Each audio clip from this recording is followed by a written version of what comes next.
د غیبت څه تعریف دی چې یو کس کې یو عمل شته دی یعنې دا بد صفت پکې موجود دی او ته د هغه پسې یعنې دغه خبرې ته ذکر کې واپس لګیایې نو دا غیبت دی او دا غیبت دونه ګناه ده او بهتان تعریف دا دی بهتان څه ته وایي بهتان دې ته وایي چې اوس یو کس کې یو ګناه نشته دی او ته ورپسې د ځان نه دروغ جوړې او ته ورپسې لګیایې بهتان دونه عظیمه ګناه ده او دا د ستا په دې پښتنو په مزاج کې نن سبا دا پرته ده چې یو مجلس هله ختمیږي چې تر څو پورې بهتان بازي نه شوي د ځان نه ورپسې خبرې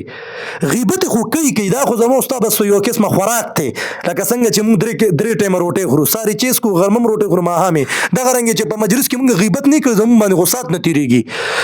نو د غیبت سره خلک بهتان بازي کوي ځکه غیبت خو دې ته وایي چې یو کار په یو کس کې موجود دی نو ته کې دا غیبت دی که نه او بهتان دې ته وایي چې یو کار په یو کس کې نشته او ته ورپسې د ځان نه تړې کم یو کس ته چې د ځان نه ورپسې خبره نه تړي نن سبا چې یو کس ته خبره کوي که نه نو غیبت خو وکړي یعنې یو شی یو عمل هغه کې بد موجود دی خو د دې سره یو دوه درې ورپسې د ځان نه مو تړي د ځان نه ورپسې دوه درې وتړي مړه دا ډېر خراب سړی دی مړه دا پلان کې پکې دا چل و د ځان ورپسې ګورو تړي نه دا ډېره خطرناکه ګناه ده